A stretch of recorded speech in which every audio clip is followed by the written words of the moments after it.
नमस्कार, आप देख रहे हैं आधुनिक खबरें डीएस न्यूज। इसमें बाराबंकी जनपद के जिला मुख्यालय निर्वाचन अधिकारी कार्यालय के पास मौजूद हूँ। यहाँ पर जो है 2 तारीख को मतगणना हुई थी 15 ब्लॉकों में। उसमें ज़्यादातर जो है प्रत्याशियों का आरोप है कि धांधली की गई है, सत्ता पक्ष के दबाव में जो है नाइंसाफ़ी की गई है कि जीते हुए प्रत्याशी को थाने में बिठा लिया जाता है सीओ और पुलिस एसओ के माध्यम से, और उसके 3 घंटे बाद उसको जो है हारा हो प्रत्याशी घोषित कर दिया जाता है। इसलिए यहाँ पर जो कई प्रत्याशी आए हुए हैं जो चुनाव आयोग को और जो है चुनाव अधिकारी को एप्लीकेशन दिया है। मैं बात करूँगा उनका क्या कहना है, किस तरीके से उनके साथ जो है जाती हुई है, और बात करूँगा रिटर्निंग ऑफिसर से कि जो शिकायतें मिली हैं इसका किस तरीके से निस्तारण करेंगे और इस पर क्या कार्य। बस आपका नाम क्या है? संजय कुमार यादव। आप कहाँ से प्रत्याशी हैं? जिला पंचायत फतेहपुर द्वितीय, वार्ड संख्या 19, फतेहपुर द्वितीय। ठीक है, तो आपके साथ क्या घटना हुई है जो मैं शिकायत करने आना पड़ा?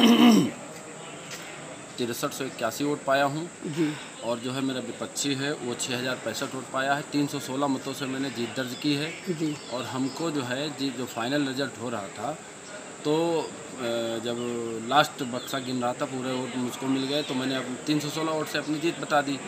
और विपक्षी जो है कह रहा था कि नहीं हम जीते हैं। तो आरओ टेबल की बात आई और जब ये बैठे थे तो सीओ साहब ने हमको बुलवाया और ले जाके हमको 3 घंटे थाने में बिठा दिया और रात में हमको 7:45 बजे छोड़ा है। जी, तो इस तरीके से जो है अब क्या कहते हैं? अब हम कहते हैं कि या तो फिर हमको दोबारा गिनती कराई जाए। माननीय जिलाधिकारी महोदय से आरओ साहब से मांग करते हैं कि जो है दोबारा गिनती कराई जाए और या फिर हमको प्रमाण पत्र दिया जाए और विजेता घोषित किया जाए।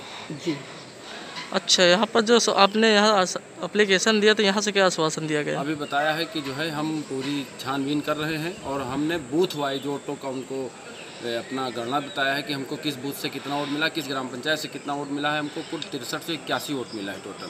ठीक है, धन्यवाद जी। और एक जो हो गया, जो आपके प्रत्याशी महोदय के साथ नाइंसाफ़ी हुई शासन प्रशासन द्वारा और राजनीतिक दबाव में, इसके बारे में आपका क्या कहना है? देखिए, हमारे प्रत्याशी तो ज़्यादातर लोगों के साथ अन्याय हुआ जी। यहाँ पर नामिनेशन से लेकर के मतगणना तक की अव्यवस्था के बीच में पूरा चुनाव संपन्न कराया गया जी, और ज़्यादातर आचार संहिता का उल्लंघन जो लोग कर रहे थे उनको छूट दी गई। लेकिन बसपा के लोग या सपा के लोग अनुशासन के अंदर रह करके चुनाव लड़ रहे थे, उसके बावजूद उनको प्रताड़ित किया गया।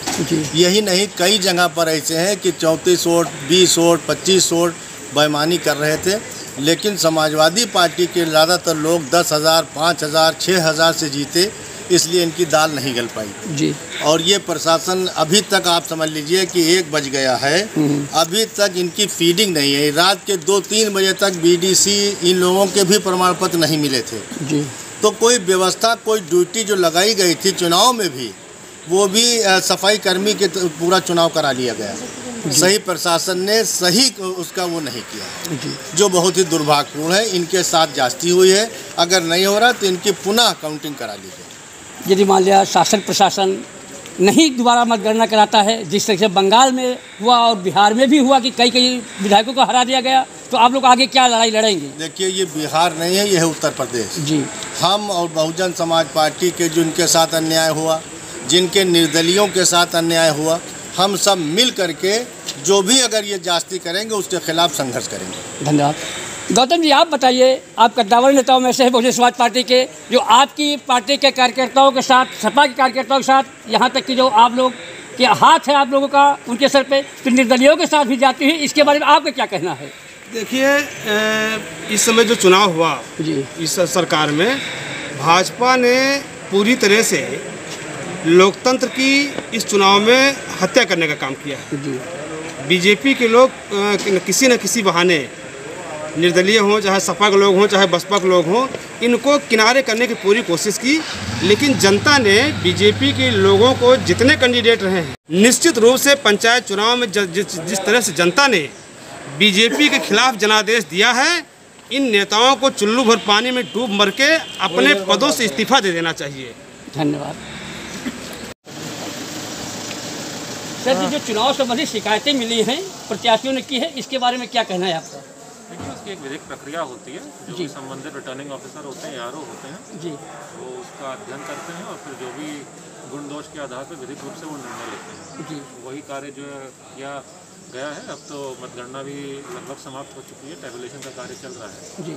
और जल्दी सभी जितने भी बचे हुए हैं डीडीसी की खासतौर से सीटें उनकी भी घोषणा कर दी जाएगी। धन्यवाद सर।